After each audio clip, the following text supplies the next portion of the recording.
Danes v oddaji Tradicionalni slovenski zajtrk na osnovni šoli Marije Vere. bazar in božično-novoletni koncert. Dan samostojnosti in enotnosti.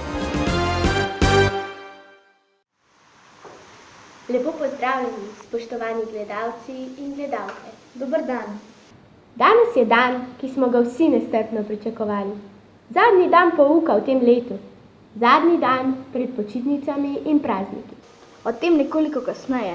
Zdaj pa najprej poglejmo, kaj se v zadnjem mesecu dogajalo na šoli. V prejšnji oddaji smo govorili o tradicionalnem slovenskem zajtrku.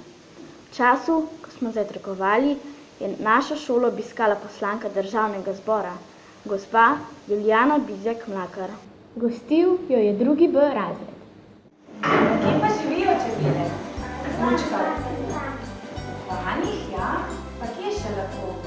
Kje še najdemo čebele? Učenci 2. B razreda so na letošnji tradicionalni slovenski zajtrk gostili prav posebno gostjo.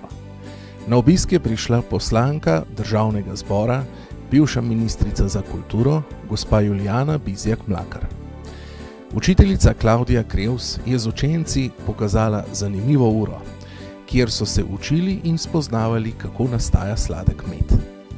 Seveda pa teorija ni dovolj, zato so učenci sedli za mizo in skupaj z gostjo pozajtrkovali.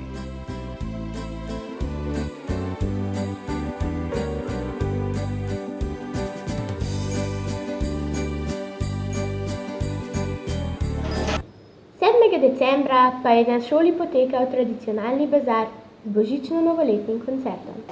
Koncert je bil letos prvič na prostem, na šolskem dvorišču, kjer so novoletne lučke in svečke pričarale prav prijetno vzdušje.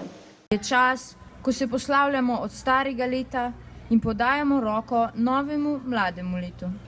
Najprej so se obiskovalci zazibali ob novoletni melodiji harmonik bratov Kotnik Kranjec, na klaviaturah pa se jima je pridružil učitelj Kočar.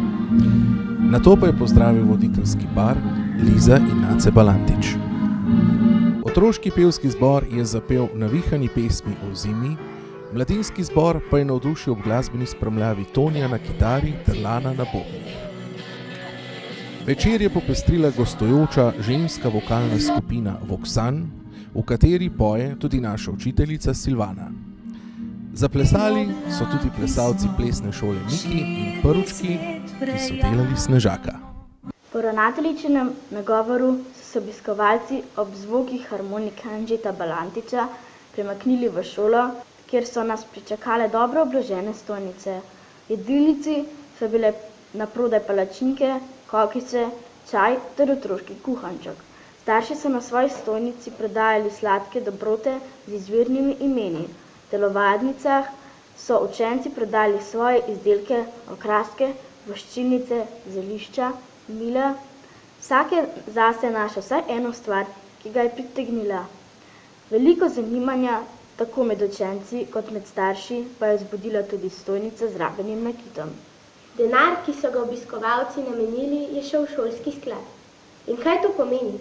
V šolskem skladu se zbira denar, ki ga šola nameni financiranju nadstandardnih vzgojno-izobraževalnih dejavnosti, ki niso del rednega programa. Torej šola lahko kupi stvari, ki so zanimive za učence, niso pa nujno potrebne za pouk, naprimer kinestetične mize. Šolski sklad pa je del denarja namenil tudi za pomoč socialno šibkim učencem. Bližajo se prazniki. Ponedeljek bo Božič, eden največjih krščanskih praznikov. Praznuje ga tudi pravoslavni, le nekoliko kasneje. Res je, da je to verski praznik. Praznujejo pa ga skoraj vsi ljudje, saj je bistvo praznika rojstvo, torej družina. 26. decembra, dan po Božiču, pa praznujemo še en državni praznik, dan samostojnosti in enotnosti, ki je prav tako dela prost dan. Česa se spominjamo ta dan, pa nam bodo podrobneje razložili naši sodelavci oddaje Infodrom. Piše se leto 1990. Slovenija je del države Jugoslavije, ki jo sestavlja 6 republik: Slovenija, Hrvaška, Bosna in Hercegovina, Srbija, Črna gora in Makedonija. Slovenci so nad skupno državo razočarani, želijo več pravic in bolj demokratično upravljanje. Menijo, da pri sprejemanju skupnih odločitev njihov glas ni enakovreden. Zato se politiki odločijo za osamosvojitev Slovenije, torej za odcepitev Slovenije od skupne države Jugoslavije.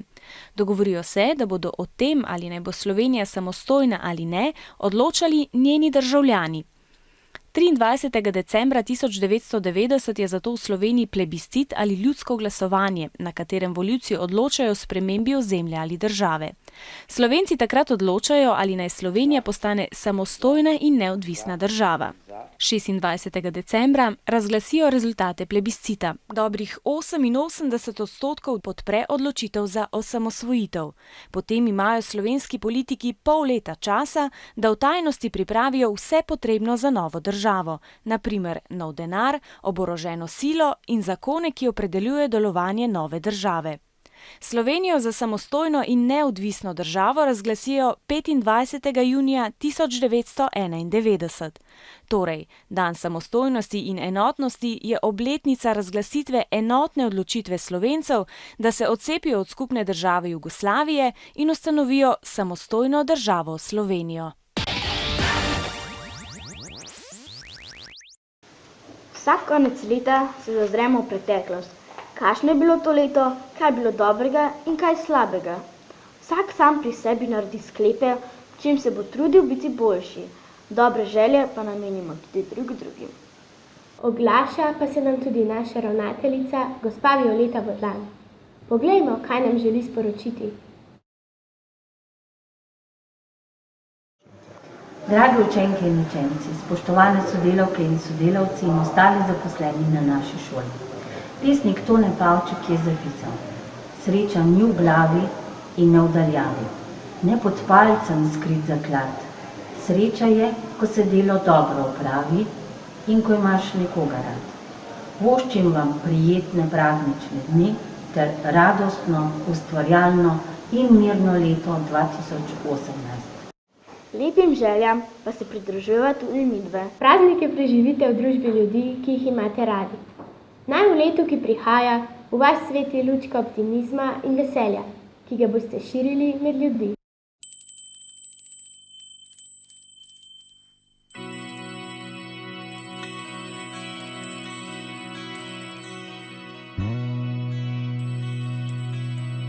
Bliža se tisti čas, ko prihaja med nas.